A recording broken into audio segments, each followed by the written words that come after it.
A esta hora damos inicio a nuestra propuesta televisiva dedicada a la educación jurídica para todo el público, que cada sábado nos ofrece el privilegio de sintonizarnos. Si eres estudiante meritorio de cualquier universidad del país, escríbenos a encuentrojurídico7@gmail.com y puedes ser nuestro invitado para que compartas vivencias y futuros proyectos de tu vida profesional. Recibir a invitados especiales es nuestro propósito. Por eso, a esta hora de la noche recibimos a dos abogados expertos en procedimiento penal, específicamente en crímenes y delitos de alta tecnología y propiedad intelectual. El primero de ellos es socio coadministrador de la oficina Abogados Peguero, Ravelo y Asociados. Actualmente es estudiante en la maestría sobre Derecho Penal y Procesal Penal. Es egresado de la Universidad Autónoma de Santo Domingo y durante sus estudios fue auxiliar en la Fiscalía del Distrito Nacional durante 4 años, asistiendo a varios miembros del Ministerio Público, específicamente a fiscales. El segundo invitado de la noche es también socio coadministrador de la oficina de Abogados Peguero, Ravelo y Asociados, egresado de la Universidad Tecnológica de Santiago, UTESA.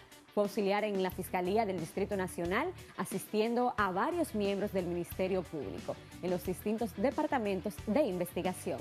Los recibimos para aprender un poco más de crímenes y delitos de alta tecnología de la Ley 5307. A continuación, bienvenidos.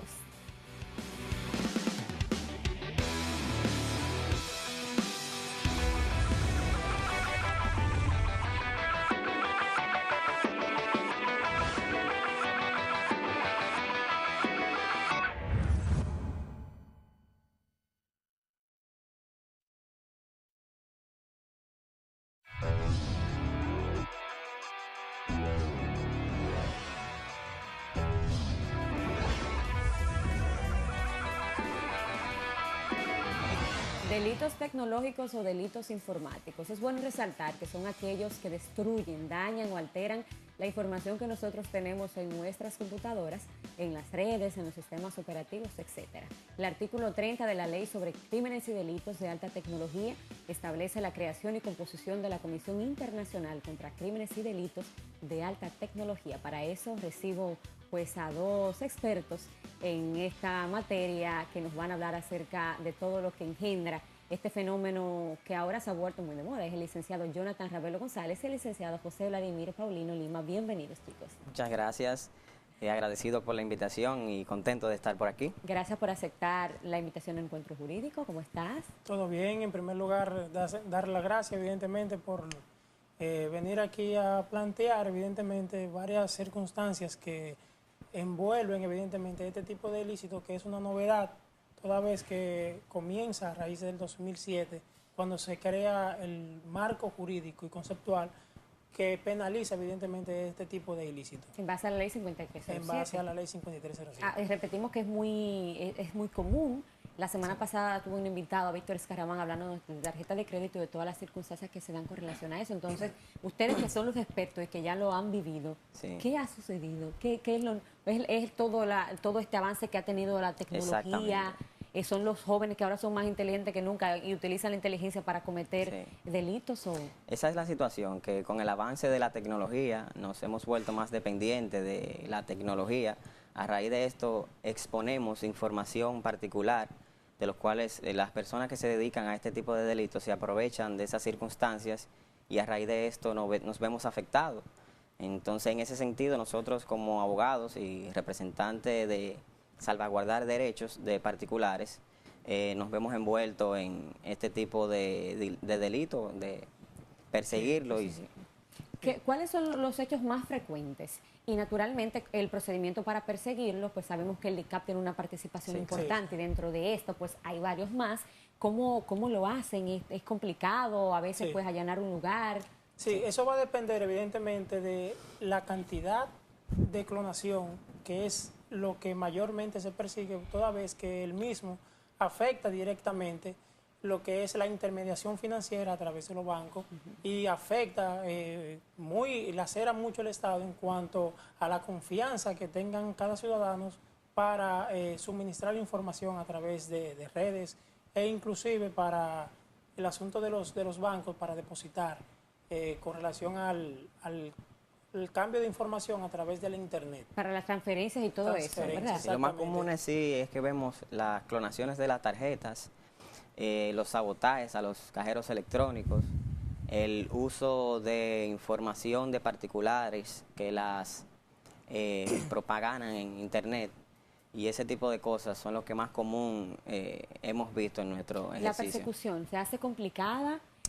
Como todo en la vida hay un proceso, una escala. Sí, obviamente. El Departamento de Investigación de Crímenes y Delitos contra la Persona, DICAT, es donde mayormente se reciben las denuncias con relación a este tipo de delitos. Una vez se presenta la denuncia, los miembros de ese departamento inician su investigación. Ellos mismos poseen dispositivos de persecución y identificación a los individuos que cometen este delito, y a través de ellos y el propio Ministerio Público se le da seguimiento a este tipo de Es decir, personas. que una persona que se vea afectada, por ejemplo, yo cuando me tocó hacer un trabajo cuando estaba en la universidad y teníamos que hacer una entrevista para ver cuáles eran los asuntos más frecuentes, y en ese momento hicieron un allanamiento a unos jóvenes que tenían en su casa todo un sinnúmero de herramientas para clonar tarjetas de créditos inmensa.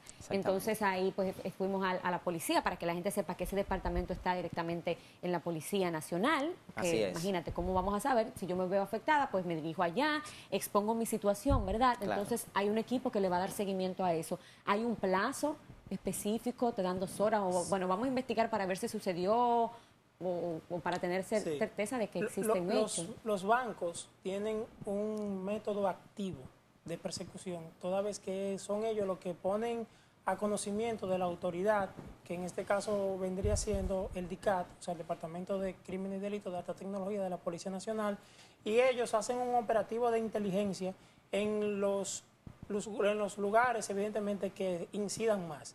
Esto vendrían siendo lavandería, bomba de gasolina. Entonces, a través del sistema de denuncia del propio banco, ellos se dan cuenta cuándo fue la última transacción lícita que tuvo esa tarjeta.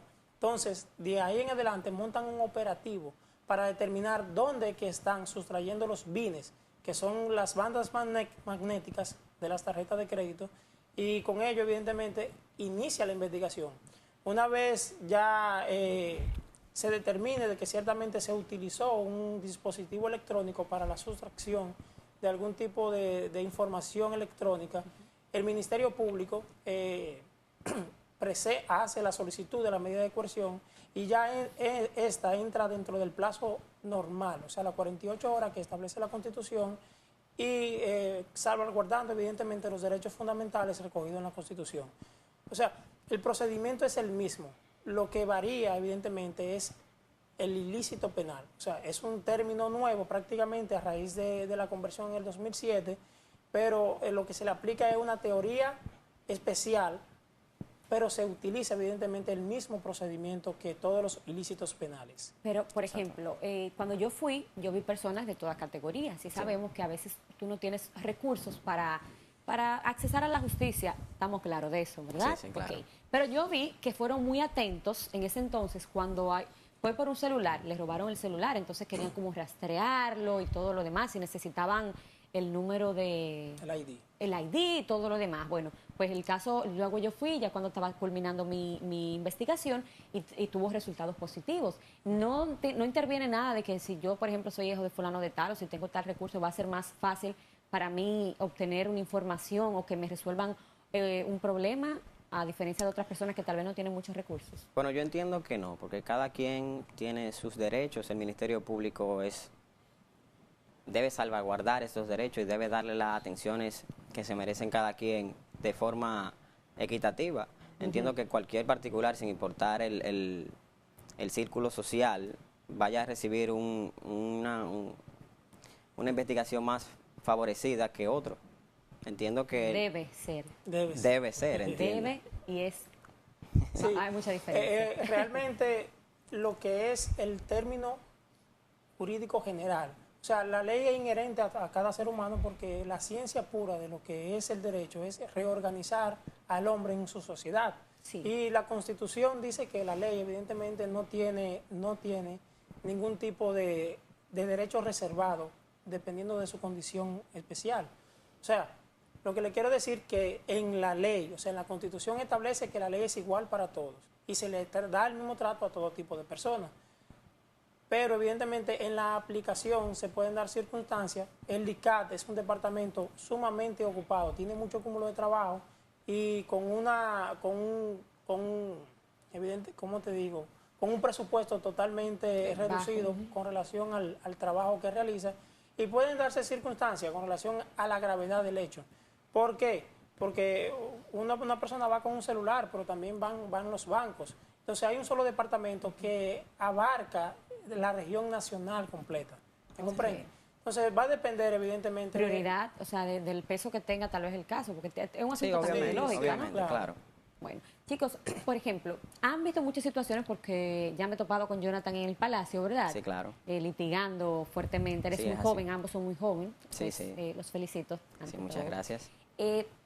¿Han visto estos casos? Los más comunes, por ejemplo, ¿qué ustedes han visto que ustedes han sorprendido y digan, no, pero no puede ser que llegaron a esta casa y encontraron a estos muchachos? Por ejemplo, la semana pasada hablábamos de la tarjeta de crédito y en las bombas yo exhorto a todos que tengan mucho cuidado cuando pagan con su tarjeta de crédito, porque no todos, algunas personas, ¿verdad?, Sí. más terribles que otras, pasan tu tarjeta de crédito por un supuesto verifone que no Sí. es el original. ¿Cómo es eso? Sí. Sí. Hay un beeper, o sea, es sumamente pequeño y lo ponen cerca de lo que es el verifone. El beeper formatea o capta Toda tu información. los bienes que tienen las tarjetas de crédito. Los números. Esas tarjetas, o sea, esa información que tiene esa tarjeta de crédito se monta en otra tarjeta de crédito, pero evidentemente con los bienes captados a raíz cuando lo pasaron por el beeper. Entonces, el beeper se utiliza para la captación de información que tenga la tarjeta de crédito. Luego, esto lo implantan en otro tipo de tarjeta con una serigrafía, quizás de otro banco, pero eso tiene todo un organigrama. O sea, hay reclutadores, hay pasadores, hay personas que son los que se encargan de ir ya cuando la tarjeta de crédito está está clonada, son los que se encargan de ir a los establecimientos comerciales a pasarla, que esos son evidentemente los verdaderos, los que agarran, lo que la ley Infractores, o sea, persigue. ellos son... Exactamente. Ok. Es todo un organigrama, evidentemente, que va desde arriba y el último interveniente en ese cintila que tiene esa organización es la persona que la ley le cae encima, que es la que hace En el momento que pasa la transacción fraudulenta. Entonces, ¿han manejado alguno de los dos un tema así que sea interesante, complicado para explicarle a ellos? ¿Le ha tocado a alguien que no sé, que le clonaron una tarjeta de crédito, que le hicieron un robo a través de su información Sí, personal? bueno, nosotros últimamente hemos tenido, pero de parte de la defensa, hemos defendido a personas que se han visto envueltas en este tipo de ilícitos. Tuvimos un cliente que se le acusaba de haber sido sorprendido en un supermercado haciendo transacciones, como explicó el colega, fraudulentas de tarjetas de crédito. Y básicamente lo que vemos al día a día es eso, lo de las tarjetas de crédito, que la clonan en cualquier sitio. Sí. Pero ¿cuál fue el resultado entonces de ese caso que tenías? Bueno, como ese tipo de delito a veces es un poco complejo, primero de detectar, a veces también de perseguir, y el mismo procedimiento penal tiene sus fallas que nosotros a veces si dependiendo del cómo se hizo el proceso, la detectamos, si vemos si hay alguna brecha por el cual podamos tocar eso. Y a raíz de eso, el proceso que nos tocó tuvo un poco de inconveniente con relación al arresto que se hizo con esa persona. Y en principio, cuando se le presentó la medida de coerción, no tuvimos el resultado obtenido, que era obtener la libertad de esa persona, pero ya en la Corte de Apelación sí conseguimos la libertad. O sea, que fue positivo para él y, bueno, y para claro. ustedes como profesionales. Lo que te digo es eso, porque hay que tener cuidado, las autoridades tienen que tener cuidado con el procedimiento de ese tipo de delitos, porque a veces no tienen el manejo adecuado para poder imputarle directamente que ciertamente hizo la transacción fraudulenta. Eso está sujeto a... Eso es lo difícil. Licenciado, vamos a ir a una breve pausa comercial, entonces cuando retornemos vamos a abarcar un poquito más acerca de que ustedes son expertos en procedimiento penal y litigios. Entonces cuando retornemos vamos a tener parte de nuestro tema, pero un poquito ahora más intenso. ¿Les parece? Sí. Vamos a una pausa y en breve retornamos con mucho más del contenido. No nos cambies.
Bien, pues ahí teníamos la guía jurídica aquí, que es un segmento, ¿verdad?, interesante dentro del programa, una sección para, pues, que la gente, por ejemplo, en este tema de crímenes y delitos de alta tecnología, ley 5307, pues, elementos esenciales. La ley es corta y es muy entendible, o sea, que los estudiantes pueden en su momento darle una ojeadita.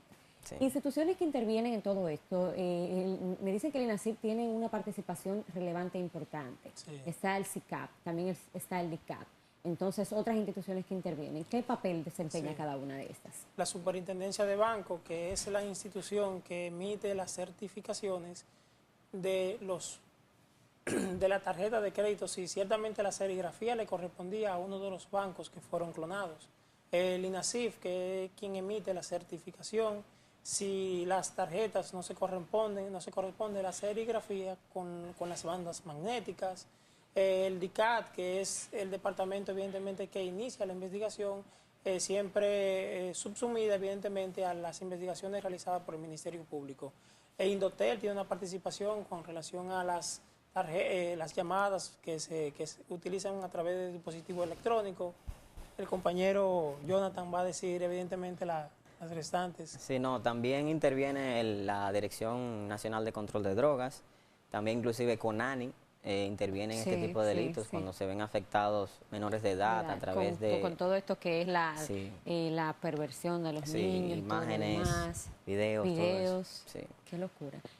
Cuando ven casos ustedes, ¿normalmente son jóvenes? ¿En qué parámetros de edad o son más personas adultas o se han visto mujeres? Porque nadie sabe, ¿verdad? Sí. Hay una gama, o sea, depende de qué...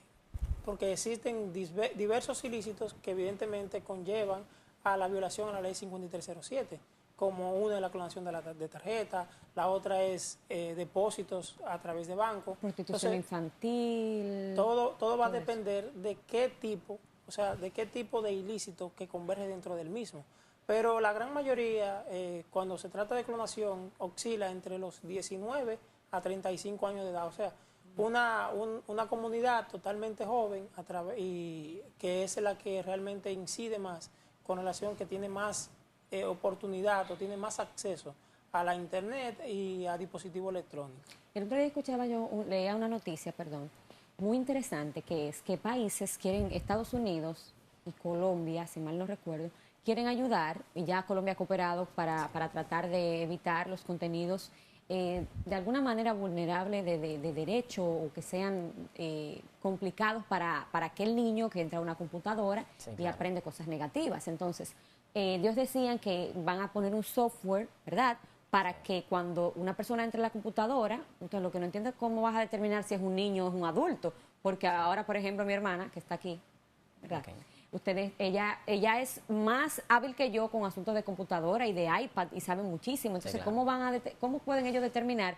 qué persona entra a esa computadora? Tal vez es que cada padre va a tener que instalar el mismo software para evitar que su hijo entre a buscar información que no debe o algo así. Bueno, a raíz del auge que está teniendo tanto nacional como internacional de este tipo de delitos, las instituciones y el propio Estado se ven obligados a crear estándares de seguridad que prevean este tipo de delitos.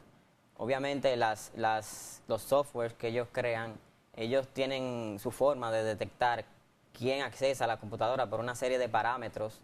A raíz de la información que tú introduces a tu computadora, se puede determinar quién está usando la computadora. Por eso es que dicen que a veces cuando hay personas que escriben cómo crear una bomba casera. Hay características que a raíz de estas, puedes determinar quién está utilizando el dispositivo electrónico. Bueno, yo creo que poco a poco también, aparte, sí, obviamente el mundo avanza y la tecnología, de alguna manera, yo digo a veces que como para arreglar lo que hace es complicar las cosas, dependiendo, porque siempre decimos, el uso que tú le das a lo que tú tienes, pues ya es un elemento importante. Exactamente. Sí. Pero no podemos evitar que nos clonen nuestra tarjeta de crédito, ¿verdad?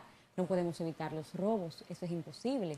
De alguna manera, porque todavía no sea esa química especial no la hay para la cura. Entonces, de alguna manera, lo que creo que cada ciudadano debe cuidarse un poco más, tal vez de dónde pase su tarjeta de crédito, de cómo la utilice. Por ejemplo, yo siempre he pensado, aquellas personas que piden por internet es muy común, y yo pregunto a veces, mira, ¿y qué tan complicado es eso?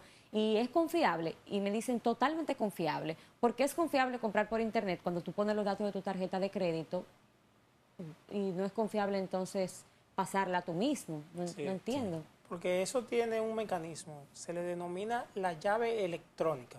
Son ciertas claves o números que tú introduces, y la misma tiene una tabla que cuando hay un error, evidentemente, a través de la tabla te preguntan, ¿cómo te explico? El número 5 de la tabla 6. Entonces tú tienes que introducir ese número. Eso es lo que se le denomina la llave electrónica. Números totalmente intercambiables que solamente tienen acceso a la persona que los utiliza. O sea, que es más difícil que te puedan clonar tu tarjeta si tú pides por internet a que si tú pagas en un establecimiento. Todo va a depender, porque intervienen muchos factores para determinar cuál es más vulnerable que otro. Sí, pero que definitivamente lo que entiendo es que son vulnerables ambos. Sí, claro. Porque es información. Sí, claro, son informaciones, y todo va a depender de los utensilios, porque también nosotros tenemos que utilizar de manera responsable nuestros propios medios. Me refiero, son informaciones que da el banco y son totalmente secretas o informaciones privadas. Entonces todo va a depender en la forma que tú lo suministres a terceros o en la forma que tú utilices los mismos. Sí, hay personas que hasta, como hablábamos la semana pasada, prestan tus tarjetas a otros para pagar. Sí, y eso es delicado porque es personal. Y como siempre sabemos, y lo dice mi abuela muy inteligentemente, confianza mató a descuidado. O sea, quien tú tienes más cerca de ti probablemente sea la persona que más daño puede hacerte con toda la información. Por ejemplo, las redes sociales, muy moderno, mucha información. Hay personas que, los hackers, ¿no? Pues ya tienen información personal. Entonces, mi pregunta es, ¿qué gana una persona con eso? Ustedes han hecho la misma pregunta. ¿Qué ganas tú con tener información de otro y divulgarla? ¿Qué ganas tú con hacerle daño a otra persona, con ponerlo en ridículo, con afectar de alguna manera alguno de sus valores? Porque se ven afectados cuando tú tienes algo, aunque yo entiendo que cada persona también Sí. debe cuidar su intimidad. Sí, Pero claro. ¿qué gana? Ustedes como jóvenes, ¿qué entienden que una persona busca con eso? Sí, mira, yo entiendo que mientras más información tú obtengas, tú tienes un dominio más amplio de hacer cualquier tipo de cosa, porque mientras más información, ya sea de terceros, tú sabes, tú puedes crear, tú puedes inventarte cualquier cosa que te vaya en beneficio tuyo. Ya hay personas que la utilizan para dañar, que por eso se ha creado este tipo de delito y se está persiguiendo y se sanciona. Pero yo entiendo que el que tiene mayor información tiene una gama más grande de más posibilidades de hacer cualquier tipo de daño. Estos delitos ¿Entiendes? no solo son nacional, y eso es una de las cosas más preocupantes, sino que son también internacionales. Sí. Entonces, ¿cómo llega todo esto a otras legislaciones? Porque como decía también la semana pasada, tuve un caso de que me clonaron mi tarjeta de crédito estando yo en los Estados Unidos, o sea, fue desde allá el asunto, ¿no? Sí. Entonces, y ellos sabemos que son máster con relación a todo esto de clonación y de otras cosas. Entonces, en ese caso, República Dominicana se une a otros países para tratar de evitarlo o para perseguirlo de alguna manera. Se hace más complejo la persecución cuando te clonan fuera en los Estados Unidos, cuando tu información es saqueada. Sí, todo depende de la institución a la que pertenezca tu tarjeta. Si te la clonan en Estados Unidos y el, el, el voucher pertenece al Banco Nacional de aquí, es posible perseguirlo. Ahora bien, hay veces que la institución afectada no se encuentra de manera nacional aquí y así se le hace un poco más complicado a las autoridades perseguirlo. Con el tiempo, me imagino que esto va a ser más amplio, o usted entiende que se está trabajando para poder de alguna manera evitar todo lo que acarrea los crímenes y delitos de alta tecnología, o se va a complicar, se puede complicar. Toda la comunidad internacional está aportando cada quien su grano de arena, evidentemente, para tener una institución más robusta, más fuerte, y la persecución de la misma también sea más efectiva. Cuando hablamos cuando clonamos una tarjeta que pertenece a una institución que no pertenece a República Dominicana, se hace un poquito más complicado la investigación, porque estamos hablando de una institución que no le corresponde al territorio nacional. Entonces, la comunidad internacional, a través de sus mecanismos, está utilizando o está aportando para robustecer la investigación que se realiza aquí en el territorio nacional. Vamos a ver si de alguna manera pues llegamos a tener algún tipo de resultados, Sí, claro. porque yo siempre digo que es en conjunto. Sí, Así sí. es. Lo que como ciudadano yo aporto para que las cosas cambien, tal vez no pueda ser lo único, pero claro. es algo y Sí, es lo sí, importante. Chicos, claro. vamos a una breve pausa comercial, entonces cuando retornemos cerramos este tema, nos hablan un poquito acerca de su profesión, de su oficina, de su número de contacto y todo lo demás. Ok. Vamos a una breve pausa comercial y cuando retornemos, más en Frente Jurídico.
Gracias por continuar en sintonía, licenciados. ¿De alguna manera existen mecanismos que no sean los más frecuentes para nosotros poder proteger nuestra información personal? ¿Algún consejito para que Bueno, yo entiendo que lo más idóneo es la cautela, estar siempre pendiente a quién y dónde tú provees informaciones particulares en las estaciones de gasolina, cuando tú vas a pagar con tarjeta de crédito, estar atento siempre.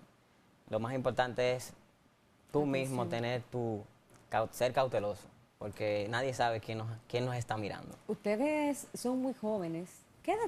¿Le puedo preguntarle edad? No importa. Sí, claro. Por ejemplo, Jonathan, ¿qué edad? Sí, yo tengo 25 años. Señores, 25 añitos. Entonces yo quiero que ustedes vean a este hombre en el Palacio. El máster 1A. Explícame, o sea, tú iniciaste muy jovencito, Sí, terminaste, te graduaste temprano y al mundo del derecho. Sí, bueno, yo particularmente, conjuntamente con mi colega, Sí. mientras estuvimos estudiando en la universidad, trabajamos en la Fiscalía del Distrito. Sí, sí. Ya por ahí nos fuimos inclinando a lo que es la rama penal, porque en la Fiscalía se trabaja todo penal. Nos graduamos de la universidad estando trabajando ahí y se dieron ciertas condiciones para lanzarnos como oficina y gracias a Dios poniendo mucho pero empeño. ustedes se ven como bien relajados, como que en procedimiento penal no lo veo así. ¿Por qué tomaron la decisión? Si yo los veo así como tranquilitos. Sí. ¿O eso es aquí? No, No, eso en todo. Eso es normal. Todo es el manejo, todo es el manejo. Sí. Evidentemente el derecho penal ejerce a todas las personas, abarca que infringen la ley penal y es un poquito como contraproducente decir una persona tranquila incursionar en el área penal, pero todos se trata del manejo. Somos jóvenes, sí, trabajamos mucho tiempo en la Fiscalía del Distrito Nacional, nos fuimos siempre, tratamos de aprender lo más que pudimos, evidentemente, en esa etapa para luego lanzarnos a un mercado laboral que es sumamente exigente, que es el ejercicio en materia penal. Pero pasa lo siguiente, por eso menciono la parte interesante de que, bueno, ustedes se ven unos muchachos con un carácter sumiso, pero yo entiendo que un abogado penalista debe tener una presencia, debe tener un desenvolvimiento en un escenario que le permita poder convencer y que le permita poder defender con un criterio basado bien, ¿verdad? Para una buena defensa. Entonces, es bueno combinar eso de que míralo tranquilito, luego ya cuando tú lo ves en ese estrado, pues se convierte totalmente en una fiera del derecho, es muy importante.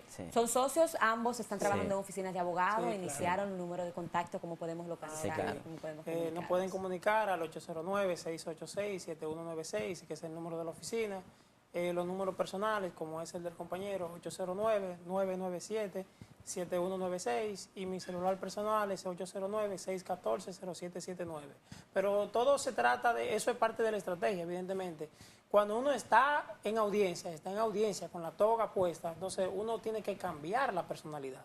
Uno no puede andar siempre de manera así corrigida, y más cuando uno está interactuando temas de derecho, porque es parte de la estrategia. Cuando ven una persona joven, vamos suave, pero cuando nos ven en estrado, evidentemente ven el cambio y eso es parte de la estrategia para así uno sorprender de manera más efectiva. Sí, no, y a veces el miedo, yo a veces digo que hay abogados que te ven joven y te ven cierta preparación y futuro y se intimidan. Y eso es una locura, no sé si ustedes comparten la opinión conmigo. Sí, claro. Yo he visto personas que yo me quedo, pero ¿cómo una gente de 23 años, 25 años te va a intimidar? Si toda tu experiencia de trabajo, la experiencia no se improvisa y los conocimientos mucho menos. Entonces, tú ponerte a un nivel de un estudiante, porque realmente siempre seguimos siendo estudiantes, es como que, bueno, entonces no te valoras tú como profesional. Y he visto ese miedo, el miedo es mucho. Le ha tocado la oportunidad de tal vez tener que decirle a alguien, mira, yo soy joven, pero tengo capacidad. No, o hasta ahora todo tranquilo. No, yo entiendo que no, porque todo depende de la seguridad que tú tengas. Yo entiendo que mientras más seguridad tú tengas con tu caso, tú vas a obtener mejores resultados. Yo entiendo que tú solo debes de sentirte seguro y aplicar todos los conocimientos que tú tienes para obtener el resultado que tú persigues. Yo en el área de ustedes, en la modificación del Código Penal, hay cosas interesantes. Yo sé que ahora vamos a aumentar la pena de 40 años, el cúmulo de penas, entre otros. Entonces ya era hora que República Dominicana diera un paso adelante y dejara eso hacia atrás. Entonces, ustedes son jóvenes, licenciados. Yo sé que lo veré siendo grandes triunfadores porque se ve esa gran capacidad que tienen y yo de verdad que los felicito porque son mi generación. Muchas gracias. Un consejo para la juventud dominicana que los ve en este momento. cada uno independiente. Lo quiero escuchar antes. Claro. Bueno, yo diría que todo está en perseguir sus sueños, dedicarse, ponerle amor a todo, dedicarse y perseguir sus sueños, nunca dejar los estudios porque la preparación nunca termina y para adelante. Sí. Ser honesto, humilde, poner dedicación y amor en todo lo que hace, evidentemente. Para adelante, juventud, que el tiempo nos espera. Y el tiempo pasa, Sí. y Así pasa es. usted estudiando Preparándose o no estudiando. Sí. Gracias por aceptar la invitación a Encuentro Gracias Jurídico. a ti. Esta es su casa, como les digo siempre a todos, y no es un cliché. Pueden venir a contarnos de sus experiencias y ya los números de contacto pues ya lo tienen. Cualquier Sí. persona que tenga un caso Sí, claro. pues va a saber dónde recurrir. Muchísimas gracias por habernos acompañado Gracias a la ti. noche de hoy. A ustedes vamos a retornar en breve, vamos a una breve pausa comercial. Entonces, en nuestra sección de migración tenemos un invitado que ya es parte de la familia de Encuentro Jurídico. Eso es a continuación.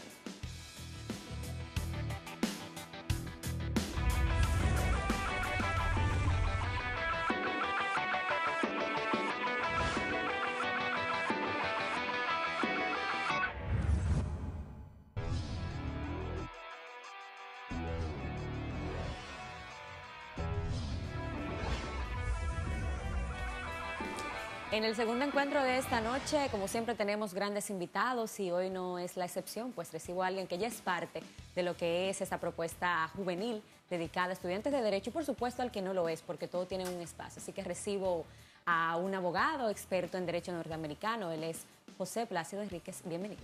Gracias, Carlos. Muy Buenas amable. noches, amigo, colega. noches. De todo un poco. Ya parte de Encuentro Jurídico Un y placer para mí Santiago estar aquí, ¿verdad? Claro que sí, claro ¿Cómo que está sí. todo por allá, por Todo Santiago? muy bien, con Sal- mucha lluvia, pero saludo todo muy para bien. todos, así Saludos. es. Y tienes muchos televidentes en Santiago y muchas personas se han acercado a nosotros diciendo que les gusta mucho tu programa. Gracias. Por eso siempre tratamos de llevarle a toda la gente pues un contenido especial y educativo. Claro.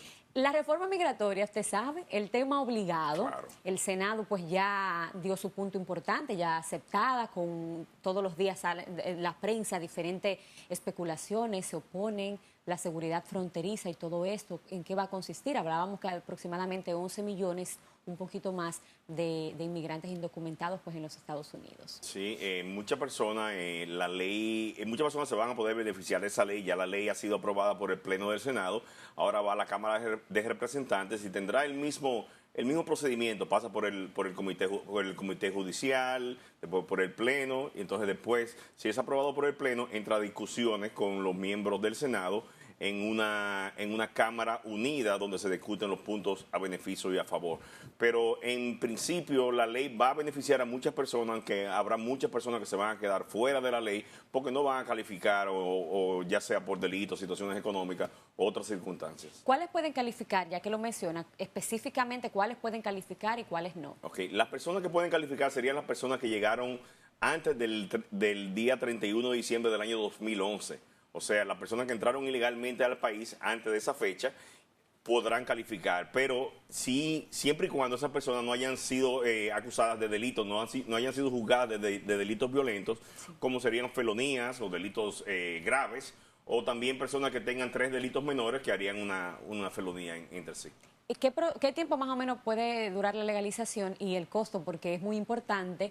Estábamos haciendo los cálculos y yo digo, bueno, los americanos son muy inteligentes porque vamos a ver que ellos a nivel económico van a conseguir de todos esos impuestos, Claro, ¿verdad? De todo claro. lo que hay que pagar, aproximadamente como ¿cuánto? $35,000 Sí, dependiendo como, del año, del tiempo. Son 10 años que va a durar el procedimiento para hacerse residente permanente y 3 años ya sería la ciudadanía, o sea, se recorta un poquito el periodo de la ciudadanía.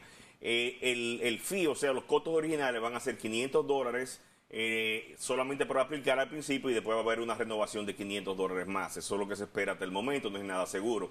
Pero sí, lo que es seguro es que esas personas van a tener que pagar taxes por un periodo de 10 años en lo que dure la legalización. Tampoco esas personas van a poder durar más de 3 meses sin trabajar. O sea, van a tener que tener un trabajo obligado, no sé dónde lo van a encontrar. Esa es la pregunta. Pero van a tener que tener un trabajo que pague sobre el 125% del nivel de pobreza. Y si calculamos a cada año en el nivel de pobreza, para una persona individual pagaría $3,000 por año aproximadamente si no tiene dependes de taxes. Entonces, si calculamos 10 años por 3,000, estamos hablando de $30,000. Entonces, la reforma migratoria por una persona soltera le puede costar hasta $35,000. Entonces, ¿qué pasaría con aquella persona que no tiene tal vez una fuente de ingreso suficiente para pagar lo que le ha costado pues entrar de forma ilegal a los Estados Unidos. Claro. Eso no es un arma de doble filo. Claro, claro, porque va a haber muchas personas que van a poder aplicar, van a comenzar, van a pagar su fee de aplicación, van a pagar sus taxes de los primeros años y muy posible que después ya no puedan seguir pagando los taxes y esas personas quedarían eliminadas inmediatamente de la ley. O sea, y también personas que reciban cualquier otro tipo de beneficio, no pueden recibir ningún tipo de beneficio del gobierno federal ni ningún tipo de ayuda. Solamente algunos seguros que estén ligados a Medicaid es lo único que se ha planificado. Pero en el ámbito del trabajo sería verdaderamente algo impredecible. Realmente yo pienso a veces, ¿se puede beneficiar a Estados Unidos totalmente de la reforma migratoria o en algunos puntos puede perjudicarlo así en algunos aspectos? No, 100% se beneficia. Beneficios, es un negocio redondo por todos lados que tú lo ves.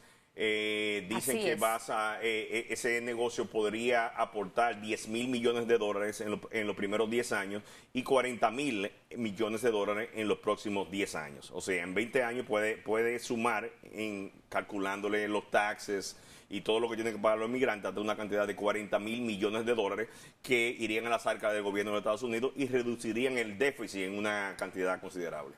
Bueno, eso de alguna manera es positivo, yo creo que para todos también, claro. Porque dicen, bueno, mi sueño americano es irme a los Estados Unidos a trabajar y como la economía está tan afectada ya que ellos pues puedan a través de estos impuestos naturalmente inteligentes, porque definitivamente los americanos son muy inteligentes, claro, no dan un paso en falso, digo yo, pues van a poder de alguna manera sustentar un poco su economía. Claro. Entonces, en ese mismo orden, yo estaba leyendo, naturalmente, a través de todo lo que usted publica todos los días, que son informaciones súper interesantes, que los estudiantes deberían pues entrar a páginas americanas para poder ver todo lo que está pasando con la reforma migratoria. Más adelante nos puedes recomendar una. Hay una, no sé su nombre ahora mismo, es parte de las personas que están en contra de la reforma migratoria. No tengo su nombre específico, pero ella es colombiana, si mal no recuerdo. Entonces ella está en contra, dice ella, bueno, yo no estoy a favor de que entren, de las personas se puedan casar y traigan a su pareja gay aquí o lesbiana o transgénero, ¿no?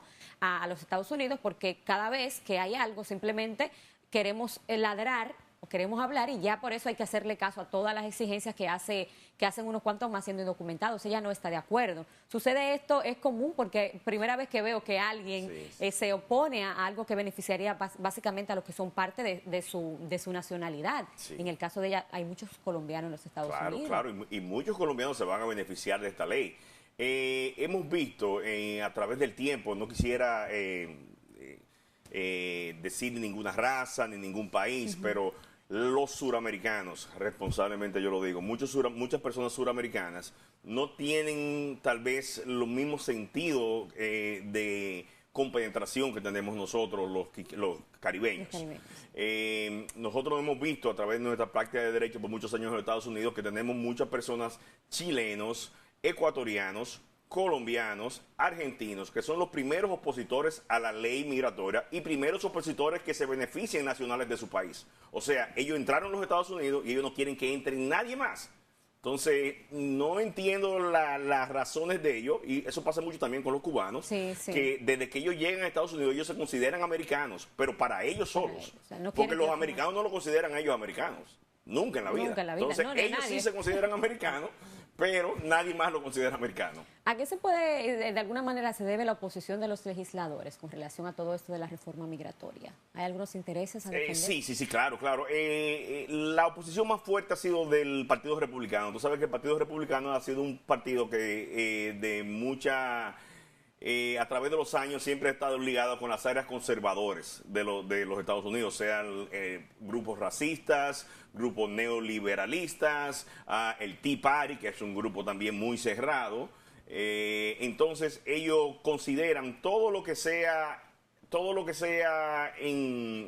a favor de la inmigración, ellos lo consideran como le ponen trabas porque lo consideran como algo que puede perjudicar al gobierno en el fondo por los gastos que conllevaría. Pero ellos no han sacado la cuenta los beneficios que lleva también, porque ellos se ha hablado de que va a haber muchos gastos de escuelas, que va a haber muchos gastos de hospitales, pero no se habla de todo el dinero que van a tener que poner los inmigrantes y todo el trabajo que hacen los inmigrantes ilegales, que si ellos se van de Estados Unidos en el día de hoy, el país se paraliza 100%, Totalmente. porque ¿quién hace los trabajos fuertes? Son ellos los únicos que lo hacen. Así es. Entonces, ellos tienen una mente un poquito errada en cuanto a las realidades, porque se fijan más en el racismo y en esa área cerrada americana, que solamente le conviene o ellos prefieren una inmigración europea que una inmigración latina o de cualquier otro país que no sea Europa. Pero tal vez que no sea, o sea, que sea Europa, porque supongo que a nivel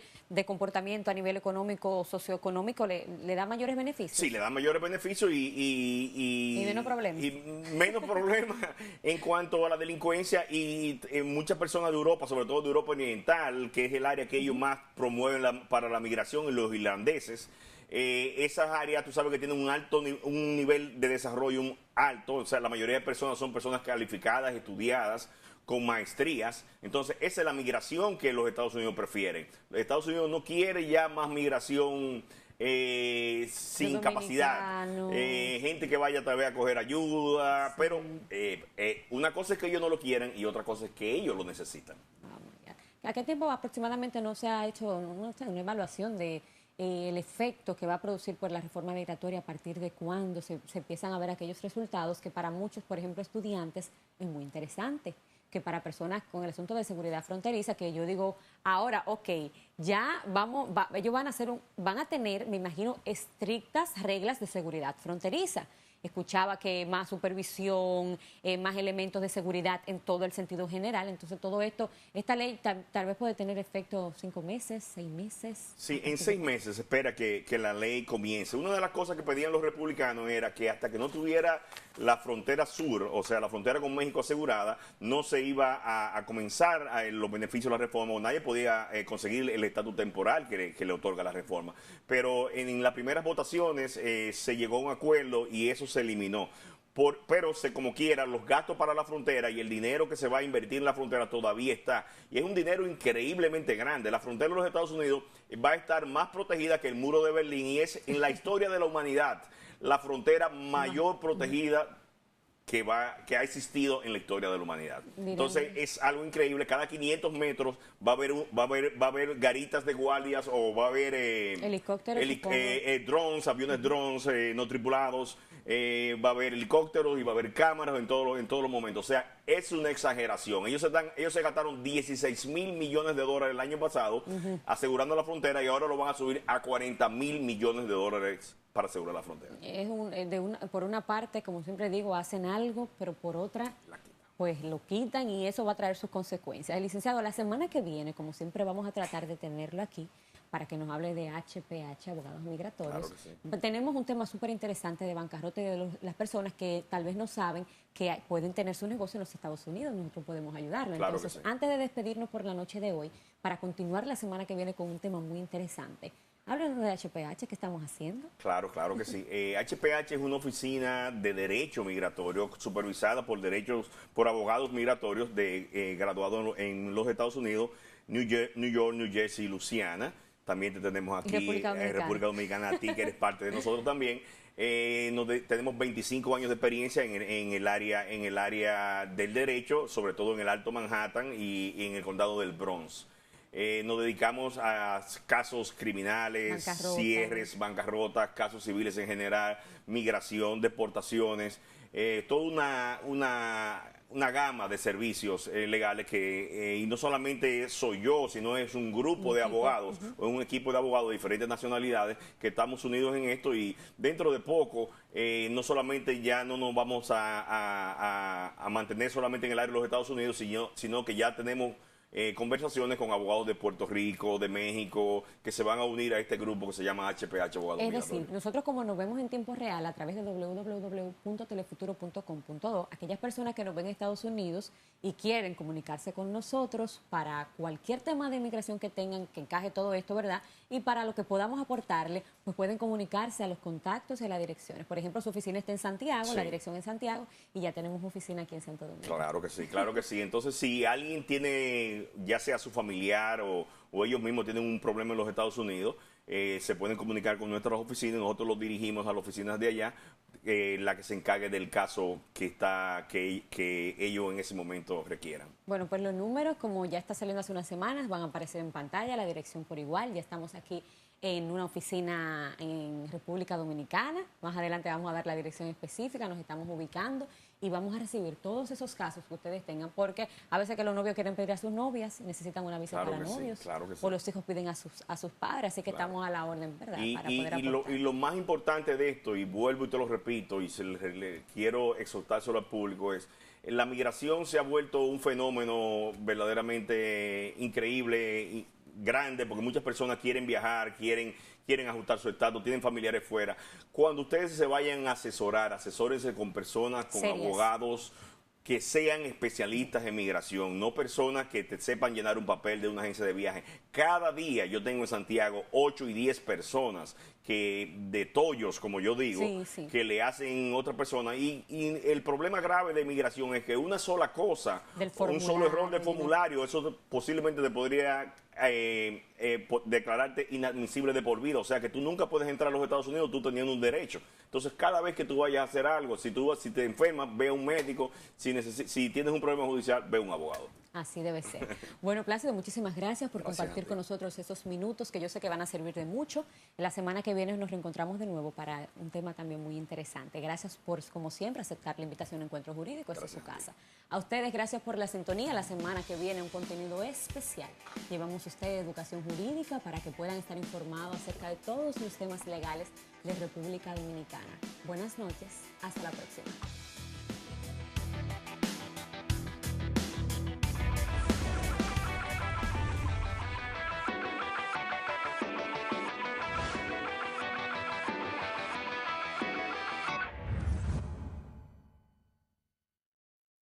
Ellos sí hacemos el otro programa.